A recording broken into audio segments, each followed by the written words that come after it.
Welcome to Choice Arts Studio. I'm Mrs. Young. Who are they playing?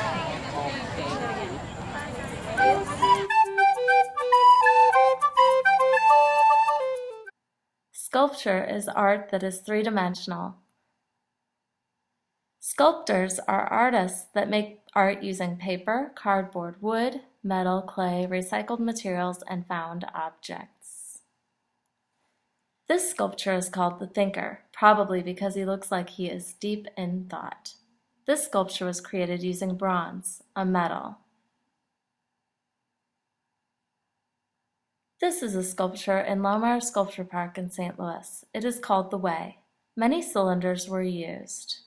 Today we will learn how to make a cylinder. This is not a sculpture. It is a painting of a cat. It is two-dimensional, meaning it is flat. Here is a sculpture of a cat. It is three-dimensional, meaning it has form. A shape is two-dimensional. It is flat. A three-dimensional shape is called a form. Is this a shape or a form? Right, it is flat, so it is a shape.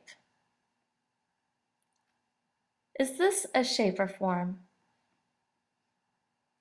Yes, it is three-dimensional, so it is a form. It's called a sphere. Let's do one more. Is this a shape or form? Correct. It is three-dimensional, so it is a form. These are cubes. Let's make our own forms out of paper. Today we're working in the sculpture studio. First, I have my black paper for a base. I can choose a base for my sculpture. That's what it stands on. I can put my name on my work. I'm going to write my name. I'm using crayons so it shows up in the video, but a pencil will do just fine.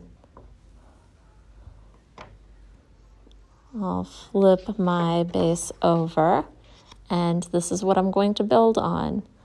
I can attach materials in different ways.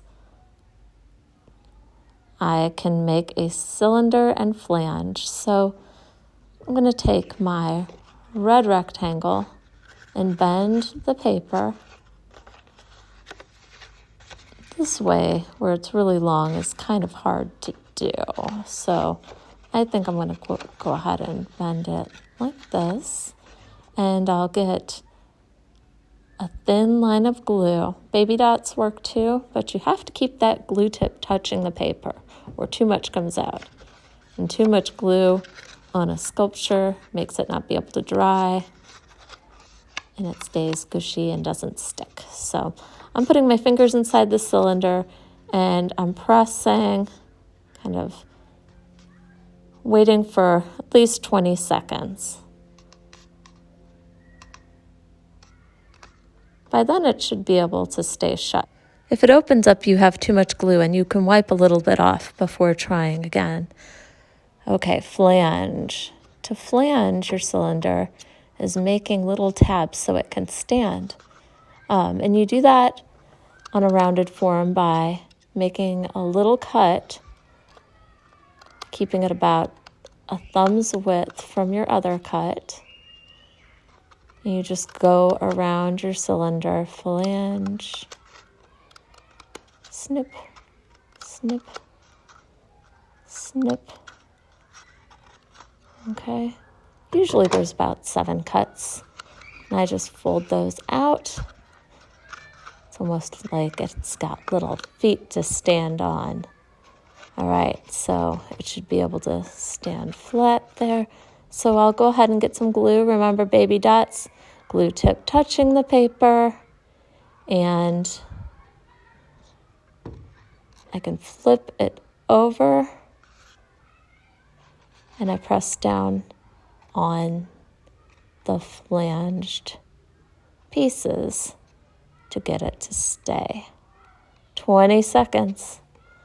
If it doesn't want to stick, you might have too much glue. Or you need to count to 20 again. I should be able to pick my paper up then to know I have a strong attachment. Okay, I'm going to get another paper for the next skill.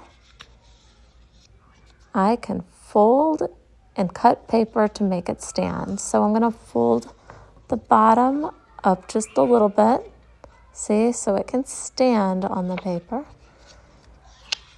I can also fold it in half, open it up, and go snip. See how that makes a corner?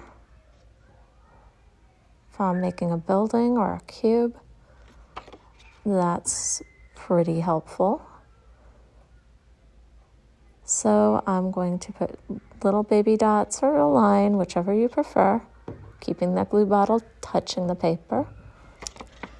I'm going to press down on the pieces that are in contact with the base, holding it down for at least 20 seconds. I can take another one and glue that one down, and I might have a small house.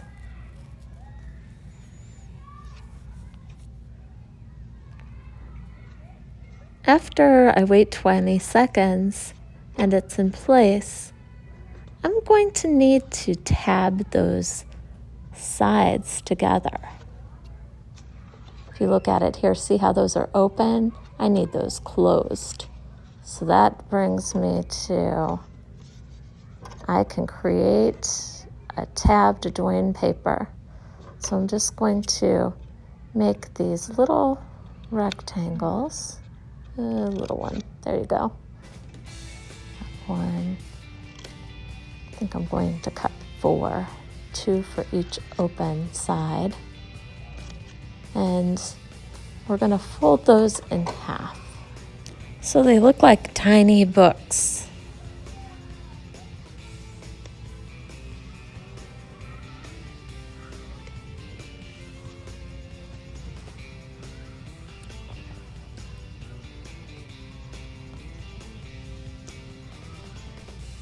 Tiny books for little mice. We'll call them mouse books.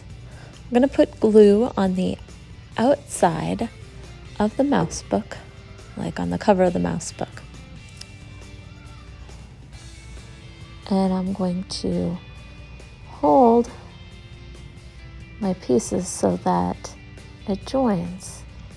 Once again, I take and I put it on the outside of the little book cover. And then I'm going to put one down at the bottom here. And then I'm going to repeat and do the same thing on the other side.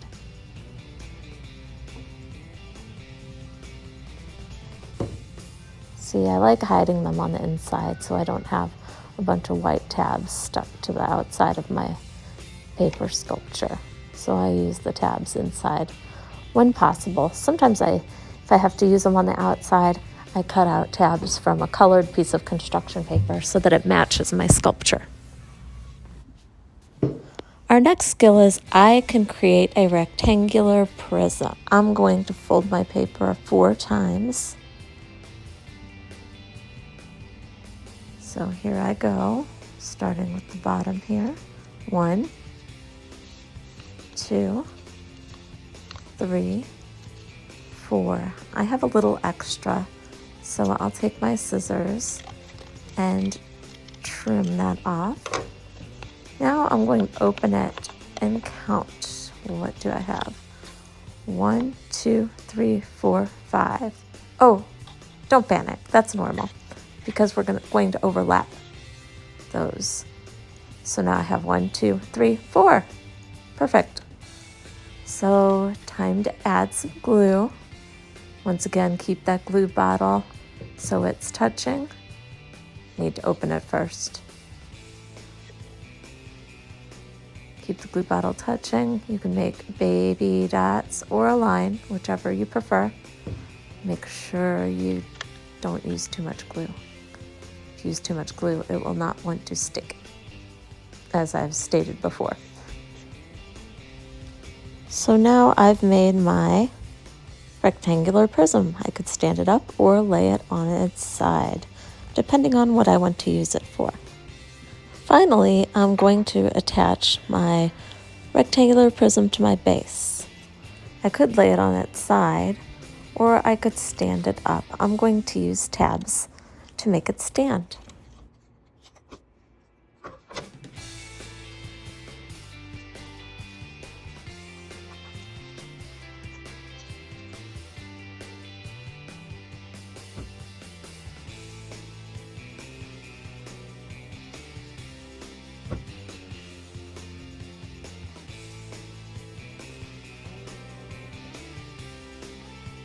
And now the sculpture studio is open.